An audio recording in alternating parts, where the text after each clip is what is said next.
नमस्कार मंडळी. मराठी माणूस हा गणपतीच्या आगमनाची खूप आतुरतेने वाट पाहत असतो. जेव्हा आपल्याला गणपतीचं स्वरूप अपेक्षित असतं ते नक्की कोणतं स्वरूप अपेक्षित असतं?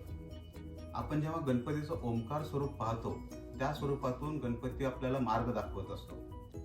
म्हटलं तर गणपती समजणं खूप कठीण, म्हटलं तर खूप सोपं आहे. आम्हाला थोडाफार कळलेलं गणपतीचं स्वरूप आम्ही या गाण्यातून सादर करतोय. तर मंडळी, जास्त वेळ न घालवता हे गाणं तुमच्यासाठी.